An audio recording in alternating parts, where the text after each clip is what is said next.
Hello there. I'm really happy to be here with you. Thank you very much for your time. Let me read something to you. There was a little city with few men in it, and a great king came against it and besieged it and built great bulwarks against it. But there was found in it a poor wise man. This is a strange combination. A poor wise man. And he by his wisdom delivered the city. He by what? His wisdom delivered the city. Yet no man seriously remembered that poor man. Now this is sad because the man delivered a city with his wisdom. Yet still nobody recognized the man. Why? Because he was poor. Which means you need a little riches to make yourself recognized. Okay, let's see. There was also a man called Joseph who was asked, where did you get your wisdom from? Because this same man, this Joseph, was able to deliver a country, a city, came, and the king asked him, where did you get your wisdom from? Well, I thought he was going to say, I got it from the University of Egypt. No. He said, I got it from my God. This Joseph was not rich, but he was recognized. This other poor man that I read to you was poor, just like Joseph, because Joseph was even in prison. So you can imagine somebody who just came out of prison does not have nothing.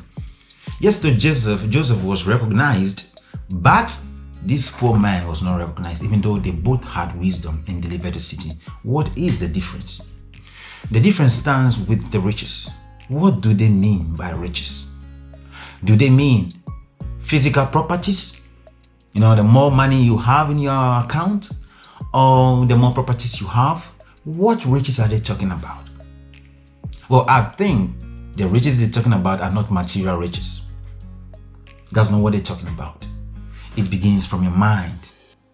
It begins from your mind. You can be considered to be rich, wealthy, based on your mind.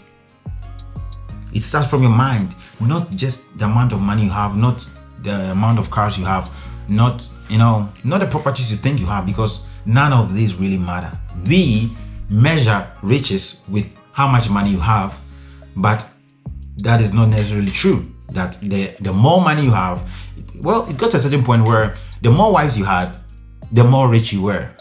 But it is just how man measures his riches. But that's not a way to measure riches. So the poor man and Joseph were both poor, yet still they applied wisdom, which means you can have wisdom even though you're poor. But the difference is that Joseph was prepared from his mind. He had a different kind of thinking, mentality, and he was rich.